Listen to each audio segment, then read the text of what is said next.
Sands Lee kept journals. She wrote them from the time of her marriage in 1888 until a few years before her death in 1948. Many were travelogues. Unlike many of her class, she traveled extensively both before and after the Great War. She visited Europe several times: Spain, Morocco, Egypt, Siam at that time, Japan, China, New Zealand, Hawaii, and also made forays throughout the US. And those travelogues are interesting to look at.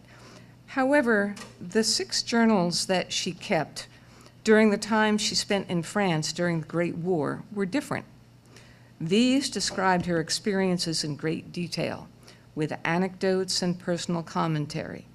She understood the significance of her times, and she drew on these detailed notes for the articles that she sent back home to her local newspaper.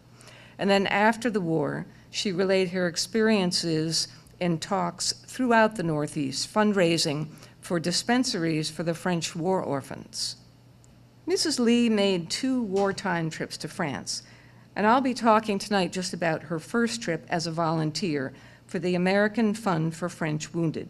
She started work in Paris and then set up a supply depot in Brittany. Just before she returned to the States, she wangled her way to visit the front at Verdun. Many of the images I'm using are from Pauline's own photographs, her lantern slides, or mementos. And at times I'm going to be showing you the pages of her actual journals to give you a sense of immediacy of having these.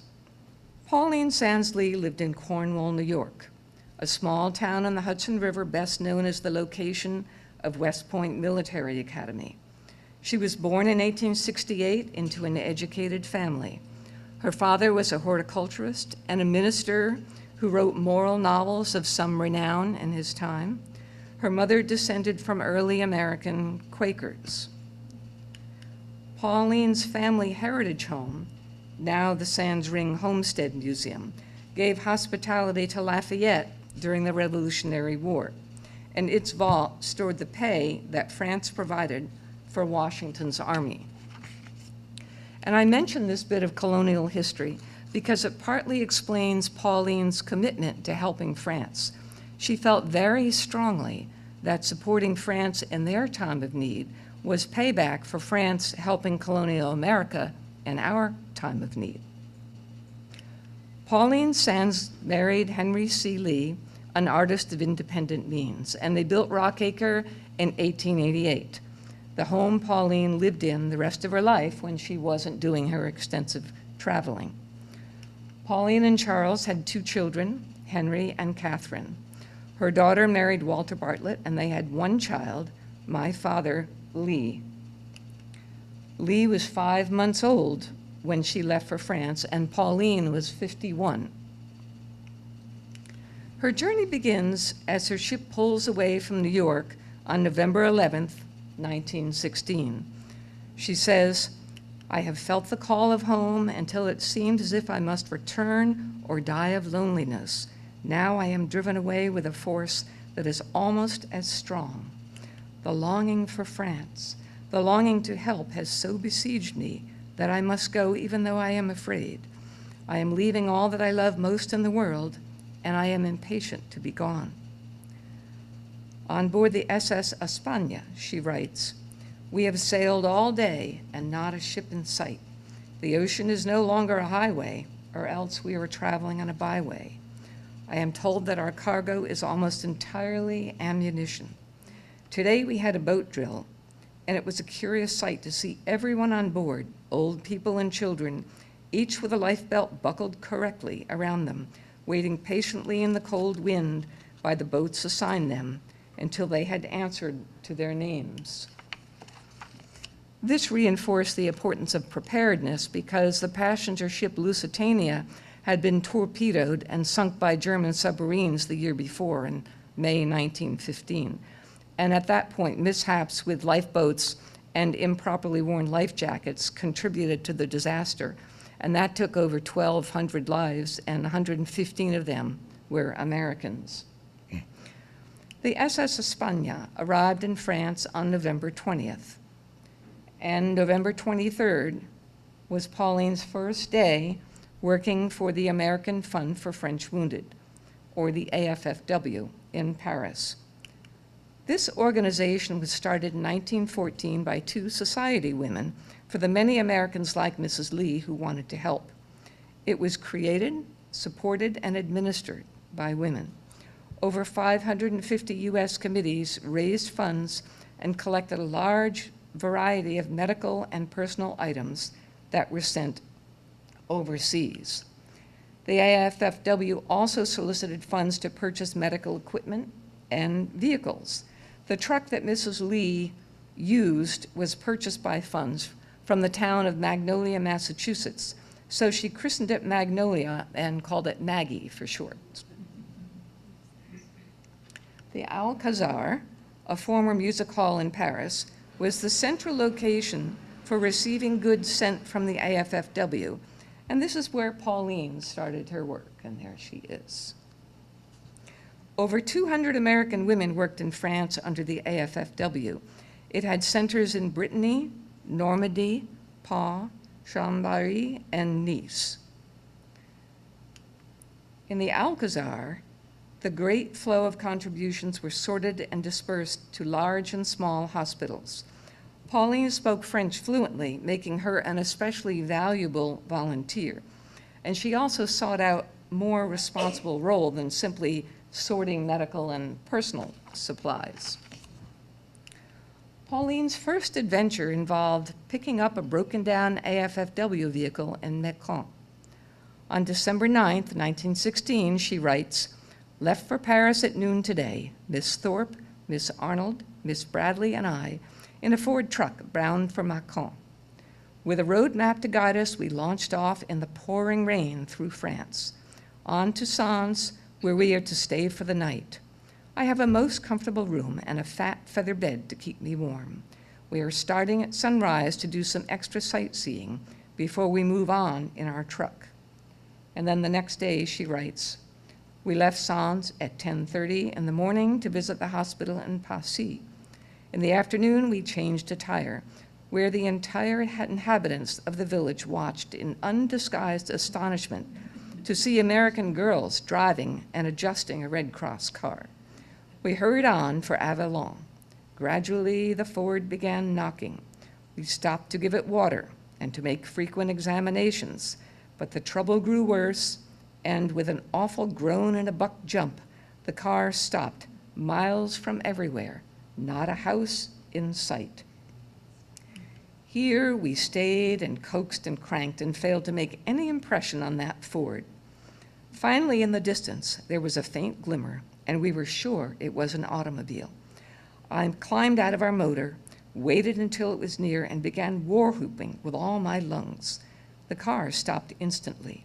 A gruff voice asked us what we wanted. We explained the situation, and the man, followed by his entire family, climbed out of the car. He decided that it was a case of frail woman, and he could fix things in a minute. So he cranked and went through even more mechanical antics than we had, nothing doing. He then remarked that if only he had a rope, he could tow us, whereupon we immediately produced an immense one. This delighted him. C'est là, les Américains sont bien pratiques. We tied the two cars together, and away we went up the hill and down a long, steep one, and up again at a wild pace. Finally, we reached Avallon and a very steep grade. The French car failed to pull, so everyone from both cars climbed out to push, and we walked along together until we reached our destination. To bed, thankful for a cold room. They tell us that twice a week they light the fire during wartime, but we have arrived on an off day. On Saturday, December 9th, they arrived in Mâcon and dealt with a disabled vehicle. Their own truck, Maggie, had broken a piston rod and needed new bearings, so Pauline telegraphed for parts, and two of the women took the train back to Paris. After the repairs, Pauline and Amy, her driver, started the journey back, passing through several small villages. So she notes. Along the streams and in special shelters in the villages, we saw the women washing their linen, beating and scrubbing it on the stones. All along the route, the old men and women were doing the best they could with the daily work of the country, because with very few exceptions, all the men between 18 and 60 have gone to the front. And then after 7 days, Pauline writes, finally, with a grand flourish, we drove up to the Alcazar. Over 600 miles in a Red Cross truck, and a poor one at that, and no man to help. We were received with open arms. We had a ceremonious tea, and I was allowed 3 cups in wartime. It was all the lunch I had, and the trip is part of the past. At no time were we really comfortable and not even warm, but it was an experience that I will treasure to the end of my days. So now it was real winter. During the Christmas season, Pauline spent days with everyone else working in the Alcazar and volunteering at the canteens for the French soldiers in Paris. The AFFW volunteers gave a Christmas dinner for 150 soldiers, and she writes, the men sang the Marseillaise, and a Belgian his national anthem, and the others joining in. Then the AFFW surprise bags were distributed, and the soldiers were like children with their Christmas stockings, so interested, so amused to see what they contained. And just a note here, this distribution of the surprise bags, or blighty bags was another name for them, took place at visits large and small on the hospitals. They were a valued personal touch to all the soldiers. Thousands upon thousands of these muslin bags of goodies were created by the hundreds of the AFFW hometown committees in the US for the French soldiers. They contained a variety of items. Especially valued was the short personal note from the volunteer who filled the bag. And for many of the patients, these surprise bags comprised the only personal belongings that they owned. For Pauline's own Christmas, she writes, St. Nicholas has brought me a Christmas bag filled with the necessities that war has made us lack. A piece of coal, a bit of kindling, sugar, potatoes, and an onion, some little round biscuits that the French call dollars, and some drops for my cough. Including the sense of humor and the friendliness that came with them, they made the essentials of life. So Pauline settled into her work in the Alcazar, and she wrote her journal almost every evening. And at midnight on January 11th, she notes, while I was sitting quietly by my writing table before dinner, Valentine, the maid, rushed in calling, quick, put out the light, the Zeppelins are coming. I darkened the room and went out on the balcony to see the effect of this news. The guard was hurrying from house to house, ordering out the lights, and the houses disappeared into the darkness, not a glimmer to suggest a city's whereabouts. The people and cabs in the street were disappearing as if by magic. People went into the shelters. We had dinner by the faint light of the small lamp, all curtains drawn, and finally we heard the sirens signaling that the danger had been averted. But the people of Paris tonight are probably sleeping with one eye open. And this was folded in the back of one of the journals. One major challenge for Paris at that time was the large number of refugees. Along with government aid, the common people of Paris saw the need, and they rose to the occasion by setting up a shelter. The refugees, she writes, came pouring into Paris, a pell-mell of humanity. Opposite the police station was an abandoned seminary. The clerk of the police conceived the idea of using this great empty structure as a refuge for all the unfortunates who were imploring help from Paris. With 800 francs contributed by the police themselves, the work began.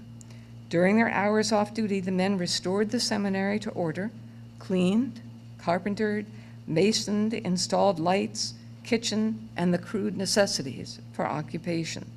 The city of Paris, with other official organizations, have joined in, And now the Secours de Guerre is giving hospitality to 2,000 people a day. It is difficult to compute, she says, the number of thousands who have passed through the door. Children, women, old people, all given help and a semblance of comfort. Hundreds of refugee families are regularly installed in rooms of their own. There is a primary school for the little children, and the older ones are escorted by policemen to the public schools in the neighborhood. The soldiers have dormitories where they can live during their 7 days leave from the front. There is a library and a reading room for them, and the old seminary that before the war stood empty and useless is now a beehive of usefulness. All creeds, all mankind are working together for humanity. I want to insert a note here about American women overseas in World War I. Until I did my research, I thought my great-grandmother was fairly unique, but I learned that about 25,000 women were abroad overseas in different locations. The women came from many walks of life, and they served through many organizations such as the AFFW and also came independently. They were dentists, telephone operators, artists, entertainers, reporters. They nursed, they provided social services, they set up canteens, they were seamstresses and pilots. A cadre of women doctors showed up in France, and they were rejected by the male medical establishment, but they stayed and they set up independent clinics for the wounded and the refugees. The ambulance drivers and mechanics were extremely capable, and young women, being rare among the French military, were especially good at coaxing gasoline out of men who controlled that scarce commodity. Several women's colleges sponsored teams. Those volunteers were required to speak French and Italian fluently, be able to drive a car, and be essentially self-sponsored. The Smith College Relief Unit was one of the largest, and that was exposed to a lot of danger. On the Smith campus today, there's a reproduction of the Grecourt Chateau gates as a memorial to their war relief efforts in that area. They set up clinics, they worked in hospitals, they helped with farming, dealt with refugee children, created food co-ops, and did anything that had to be done. On February 6th, Pauline gets word that her son Henry is sailing to France on the SS Rochambeau, and as such was subject to the German submarine threats against every ship at sea. He arrived safely and was assigned to the American Field Ambulance Service.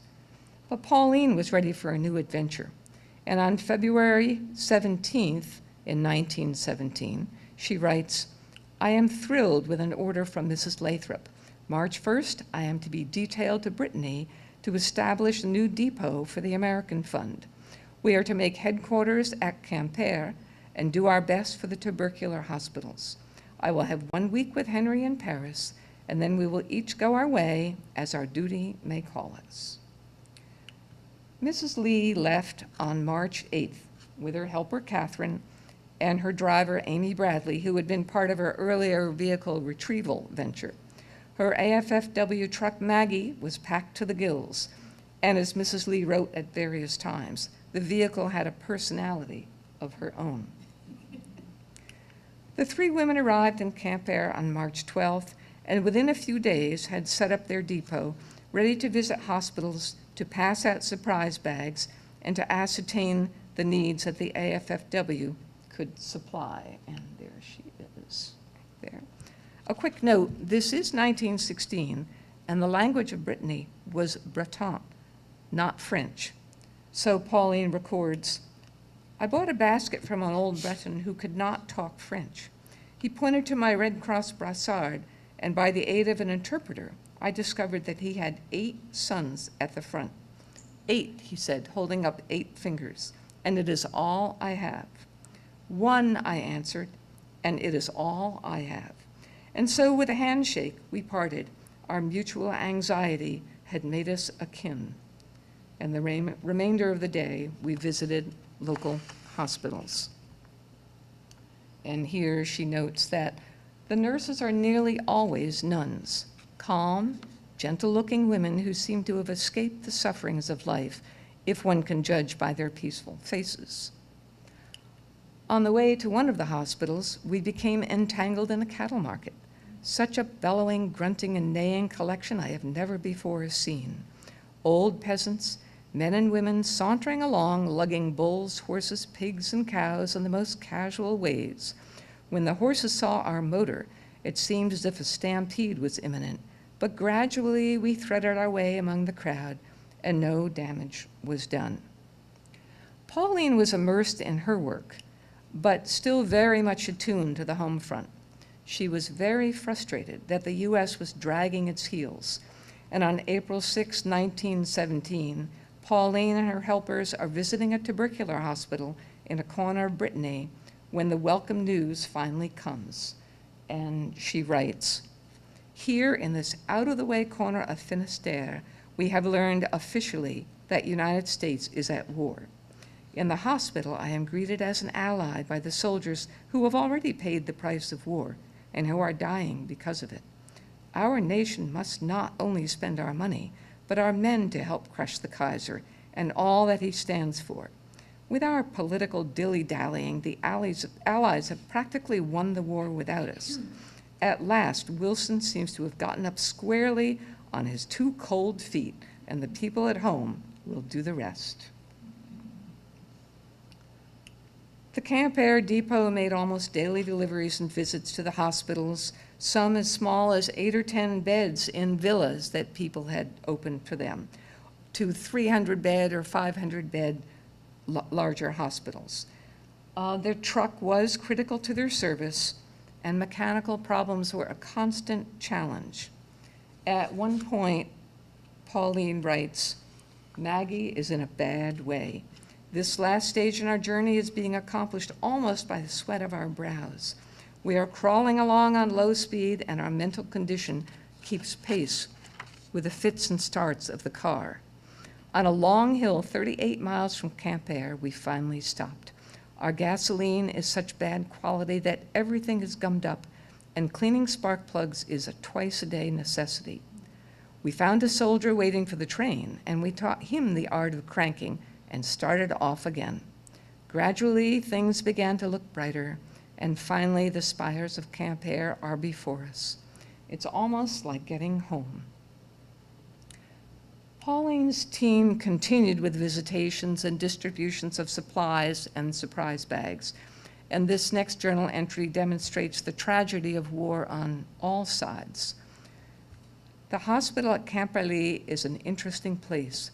The sisters preside over sick and wounded soldiers, orphan children, and old people with devoted impartiality. We left surprise bags, but many of the men were too ill to take an interest in them. German prisoners are on the ground floor rooms, darkened and wretched, but the men had wood and food the same that the French received. A few days before, in one of these dismal places, a soldier hanged himself. In his pocket was found a letter from his wife saying that his child had died from starvation and that in despair she was about to kill herself. Another item for the Kaiser's debt. Like so many volunteers in France, Pauline wanted to go to the front. Even with a driver's license, official travel permissions were needed, but she was a very determined woman. So she took steps to achieve her goal, and after writing letters and appealing to administrators, her plan finally got results. So she writes in her journal, "At 10 o'clock, I again presented myself to the Minister of War, and I was finally ushered into the office of an amiable gentleman whose special duty it is to grant permissions to impossible people for improbable places. He seemed not at all surprised that I wanted to go to Verdun, and said that, in all probability, I could go. But we must trust to our own initiative, as a guide is out of the question. So in a few days, the Camp Air unit will start for the front alone. I have presented my reports to the Alcazar, and they have accepted my resignation from the Camp Air Depot."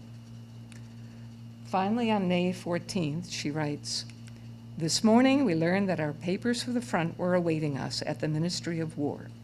Never before has phone brought more interesting news. Never before have taxis done more nimble service. In a little more than an hour, we went from the Alcazar to the Ministry of War and to our apartments to receive our permission forms to go to the war zone. We were told frankly that it was a favor accorded few, and that probably never again could civilians go to bombarded towns and first-line trenches as we were planning to do. Before anything could dim our alluring prospects, Maggie was extracted from among the service cars. Our light baggage was tossed in on top of our supplies, surprise bags and gasoline tanks, and away we went. Not until we had put 50 miles between us and Paris did we stop for lunch. After spending a night on the road, the threesome traveled on, and they started to see the effects of the bombardment. She says, "From Chalon on, it was war. Equipments of all kinds are in hiding in the stretches of woods along the roadsides, painted in splashes of green, brown, or gray to escape detection. Ammunition wagons are daubed over, and the tops of ambulances look like cubist canvases. Saint-Menot is the last town where we saw women and shops and some semblance of a normal existence. Here, there's a headquarters of the section of the American Ambulance Field Service. The Ambulance Field Service boys come out to see us with as much curiosity as if we were a traveling circus. We announced our firm intention of seeing the sights, and every boy in the section volunteered to be our guide. We were issued gas masks. After our papers had been inspected, the authorities seemingly renounced all further responsibility for our future. The ambulance boy on our running board showed a certain amount of anxiety. If we had stopped a stray bullet or shell, we would probably be given a cross by the roadside, but it would be our misfortune and no one's fault. On a curve of the road, there was a conspicuously posted sign. "Hurry around here," said our guide. "They can hit you if they think it's worthwhile." The three women dropped off their guides, and soon after, they saw the backline trenches. And Pauline notes, "Here the soldiers practically live. They have knocked together crude board tables where they eat, play cards, read, and write letters." We arrived on Barber's Day, and this is her actual photo, the journal, where the men were getting shaved. The soldiers could not get over their astonishment at our sudden appearance among them. More than a quarter mile away were the first lines. We distinctly saw that dreary space covered with barbed wire entanglements. We almost stumbled on an unexpected shell that had fallen in some tall grass. It will lurk there ready to exterminate any unduly careless or too curious passerby. When the war is over, the first duty of peace will be to systematically rid the soil of these still lurking enemies. Now I'm going to read from several pages of the journal. But before I do, I want to give you a little background of the importance of Verdun in World War I. The war began on July 1914, and early in 1916, Germany Command launched an all-out thrust to end the war, and they chose the fortress city of Verdun, which was the pride of France. The battles lasted 10 months and were among the bloodiest ever fought. It was at Verdun that a French common soldier shouted, "Ils ne passeront pas," they shall not pass. And this became the French battle cry. In spite of Germany's superior numbers, firepower, and supply lines, the city held. Germany withdrew by December 15th. French casualties amounted to 377,000 men, of which 162,400 died. German casualties amounted to 337,000, of which 143,000 died. The tragic carnage of this siege only strengthened the resolve of France. And now on to Verdun. This is Pauline's lantern slide that she took the day they went in to the city. She writes, "We approached Verdun almost unawares. entered the gate by the citadel, and drove into the town. No one challenged us or seemed to take any special interest. Finally, we accosted a French officer and asked our way to the bureau of the commandant. The officer stepped on our running board and escorted us to the entrance of the citadel. We were ushered in and guided through the long electric-lighted corridors. Here in the subterranean chambers, men were quietly working, answering telephones, typing. There were even flowers on their desks. We presented our papers and waited in comfortable, conventional armchairs for a call to announce our coming. In a few minutes, we were asked if it would interest us to visit the citadel, and we were then taken through the great subterranean fortress. They told us that there were miles of rooms and corridors, all electric lighted and heated, to shelter thousands of men. We saw the dynamo that generated their electricity, their furnaces, kitchens, flour mill, and bread ovens, storerooms where they had sufficient supplies for a year, printing press, dormitories and officers' quarters, chapel, dining rooms, everything that makes for the comfort of mankind except sunlight. We saw the subterranean hospital, pharmacy, and operating rooms. On our return, the commandant was waiting for us. With him, we made our tour through the city, driving at full speed in his official limousine from one point of interest to another. From the hospital, we went to Place de la Madeleine, an ancient Roman fortress within the city, and from the walls of which we looked across the country and over the ruins of the town. Wallflowers and lilacs were blooming in the garden, and the colonel presented us each with a bunch curious souvenirs of this grim bombarded place.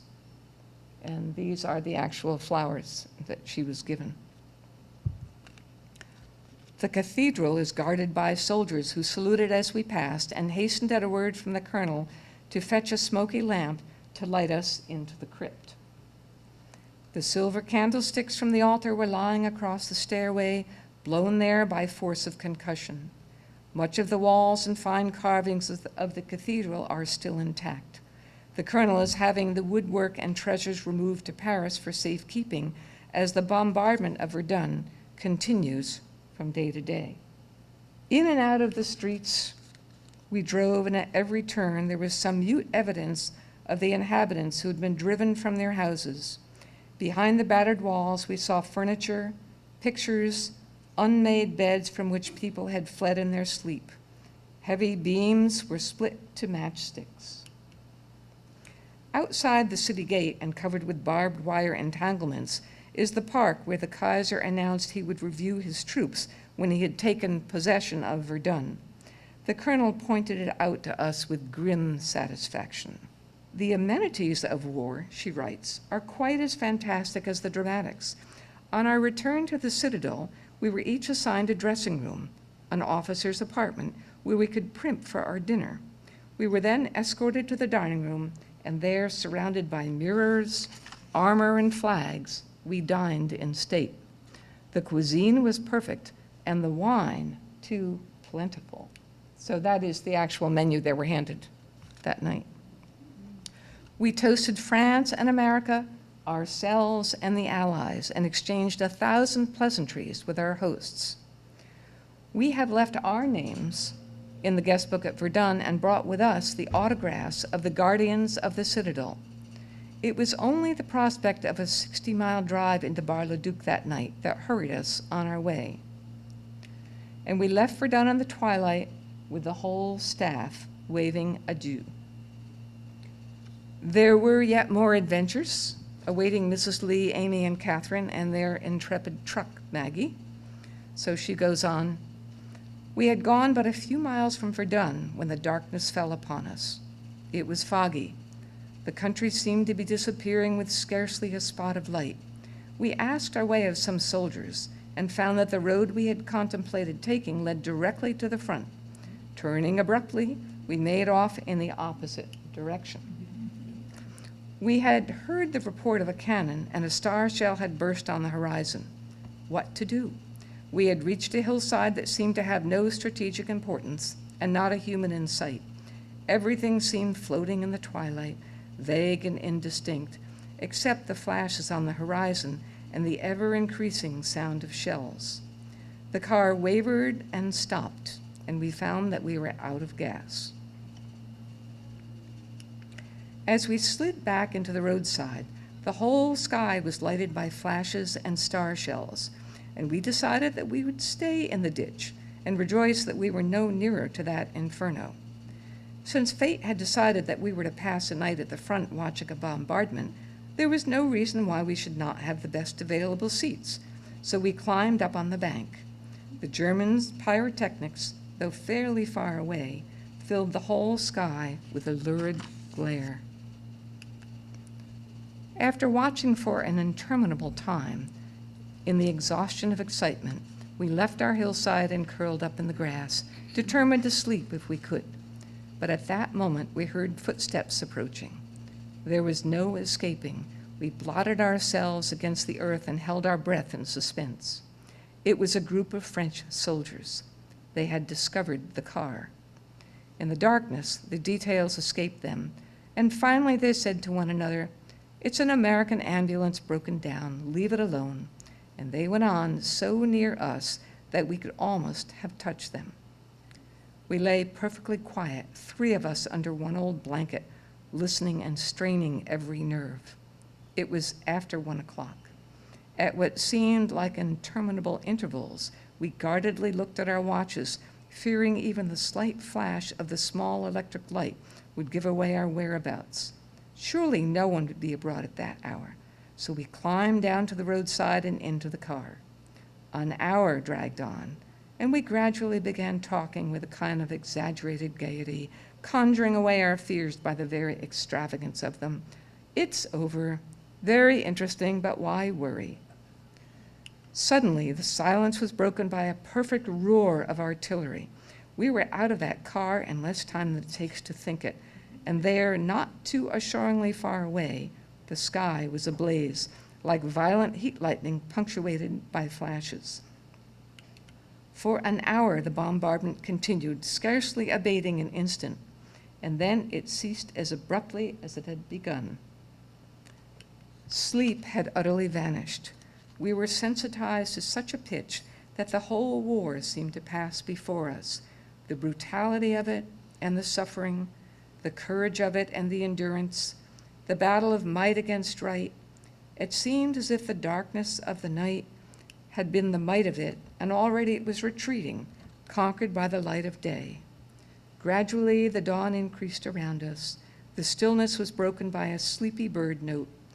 With matter-of-fact cheerfulness, we filled our gasoline tank, tightened our brake, and slid off our hillside into the road, where during the night we had heard the number of supply trucks and ambulances. No sign of direction, but it was a well-traveled route, so we slipped away. An arrow nailed to a tree gave us an indication of our locality. It was a broken arrow and roughly sketched on it, "Suis," in the headquarters of the general in charge of this section in a village on the way to Bar-de-Luc. With a sigh of relief, we put on speed and pushed forward. It was fast becoming daylight. The road became more and more encumbered with wagons, trucks, and horses. Though there were no signs of shell holes in the place, it was not reassuring, and we determined to ask our direction of the first human abroad in that ungodly hour. Finally, a couple of sleepy soldiers appeared in the roadside camp. They stared at us in unfeigned astonishment. Where had we come from? Where were we going? Our questions brought the startling information that we were headed straight for the front and that the trenches were but a short distance ahead. The arrow on the tree had gotten reversed, and it was only luck that had kept us from appearing in full view of the enemy. It did not seem at all disconcerting. We turned leisurely around and made our way back to the broken arrow and on to Bar-le-Duc. The question that interested us most at that moment was food, how to get a cup of coffee or even a crust of bread. Only the thought that, a few miles on, we would find an American ambulance section kept us from begging a scrap of food that the soldiers could spare us. At last, we reached the ambulance headquarters, but it was fast asleep. So we turned away and started Maggie off again toward Bar-le-Duc. When we arrived, it was not yet breakfast hour. We appeared like hungry specters, and our car was caked with mud, and ourselves splashed from head to foot, and we demanded food, not café au lait, but a meal. It seemed as if we had lived a week since we had left our hillside at the front, and at Bar-le-Duc, it was not even breakfast time.